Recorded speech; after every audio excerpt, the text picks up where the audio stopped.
We did have a conversation about 3 weeks ago where she started asking me about bad words.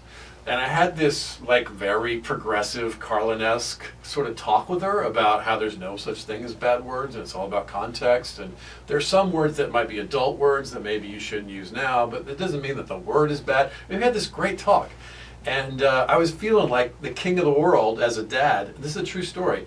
And there's a pause and she goes, well, what about the N-word? Is there a good way to use that? And I'm like, oh my God, what is happening in this school?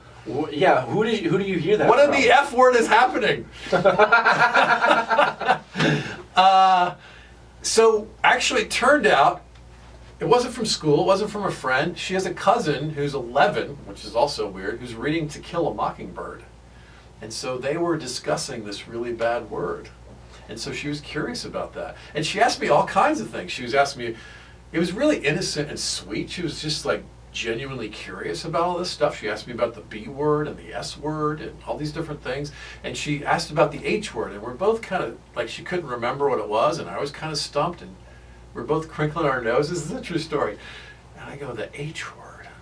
Do you mean whore? There's lesson number one for a parent. Never, first of all, never guess ever at something like that. Second of all, don't guess a word that starts with a W. For what's the H word? She, of course, meant hell, and I was gone way beyond what we were talking about. Did you teach her a new dirty word in the process? I guess I did. It was really interesting because she was so curious, and she literally said to me, we had all this talk about all these different words. And I was saying, it's almost like farting. Like, it's not something you want to run around and do in public, but if you understand the context of these words, eventually you can use them here and there, but just like you're a kid, there's no hurry, relax.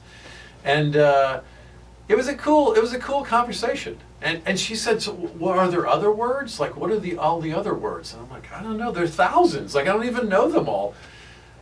And the other thing I'm thinking is, well, the kids just hand them to you. That's part of life's fun. It's like an Easter egg hunt. You got to go get these on your own. I remember being in 7th grade, kind of late for this, and maybe it was earlier. It must have been early in 7th grade. I was on my bike. I remember the scene. I was on my bike on the street in front of our house, and I cut to me going, I'm not a lesbian. And then they're like, he's not a lesbian. I'm like, okay, I'm a lesbian. Like, I didn't know what I was saying, but whatever I did, they would torture me about not knowing what it was. Figuring out words like that is part of the fun of growing up. I mean, it's challenging, but you can't just hand it to the kid. I'm still bugged that your 11-year-old niece, nephew. The cousin is reading To Kill a Mockingbird. Exactly. I think that was freshman reading or something like that. Well, it's inconceivable to me that you would read that. First of all, it's a book about rape and racism. Yep. You want to expose a kid to that, go to Central Park after dark. Am I right, everybody? Good night. These are the jokes. It's so dark. It's so dark.